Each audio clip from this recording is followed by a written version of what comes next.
Shalom Aleichem Rabosai. My name is Daniel Goldberg. I serve as the Associate Rabbi at Congregation Ahavas Torah in Englewood, New Jersey, and I am a newly minted member of the RCA Executive Committee. Parshat Re'eh, Hashem tells the Bnei Yisrael that when they enter into the land, they will find and they are to destroy the idolatry which can be found al heharim haramim va'al hagevaos v'sachas kol eitz ra'anan, upon the high mountains and upon the hills and under every leafy tree. The idolatry is going to be absolutely ubiquitous. You're going to find it everywhere, and you should destroy it. And following that, Hashem tells Bnei Yisrael, Lo sa'asun kein l'Hashem Elokeichem. You should not do this to the Lord your God, which on a halachic level we take to mean you should not destroy anything that is associated with Hashem, like a mizbeach, for example. But on a pshat level, on a plain sense level, Hashem is telling the Bnei Yisrael that you should not follow the ways of these idolatrous people who serve their gods in a diffuse way, on every hilltop, every mountaintop, under every leafy tree. Rather, Bnei Yisrael, you are to serve Hashem in one centralized location. You are to go el hamakom asher yivchar, to the place that Hashem will choose. What's fascinating is that we don't find in this presentation the word Yerushalayim. We don't find the specific place where the Bnei Israel are told to go. That is omitted. That is shrouded in mystery. And the question is why? Why not reveal where the spiritual epicenter of Eretz Yisrael and indeed the entire world is going to be at this point? Why omit Yerushalayim from this presentation and from the Chumash in general?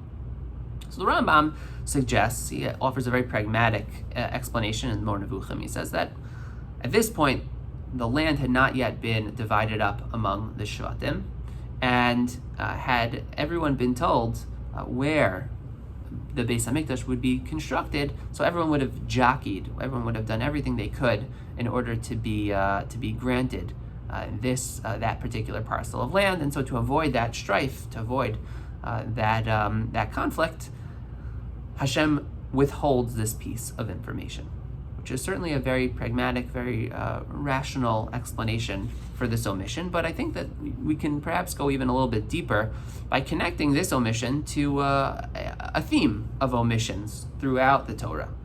For example, when Avraham is given the mandate of Lech Lecha, there too, it's El Ha'aretz Asher Areka, right? There too, the land is not specified. And then again, when Hashem commands Avraham to undertake Akedas Yitzchak, it's also Al Achad Heharim Asher Omar Elecha, on one of the mountains that I will tell you. The place is not specified. So we have here a theme that spans really much of virtually the entire Chamishei Chumshei Torah, of omitting these important spiritual destinations. The Radak, in the context of Akedas Yitzchak, gives a very beautiful explanation. Why is it that why didn't Hashem simply allow Avraham to undertake the Akedah where he was, and why was the location shrouded in mystery?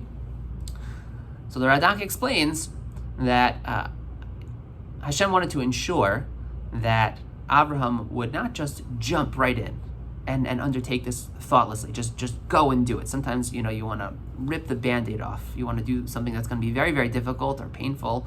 You want to do it as quickly as possible. Hashem wanted to ensure that Avram couldn't do that Avram needed to sit with this task and needed to think about it, needed to process it, and needed to go through a series of steps before he could attain the spiritual heights that he would attain at the Akedah. And so by withholding the ultimate destination, Hashem ensures that Avram would go through that process. And I think that same rationale can be applied to Lech Lecha, and it can be applied to Yerushalayim as well, to the Makom of the Beis HaMikdash as well. That had we been told at the outset where the Beis HaMikdash would ultimately rest, that would have been the first place we would have undertaken in our conquest of Eretz Yisrael. We would have gone straight there.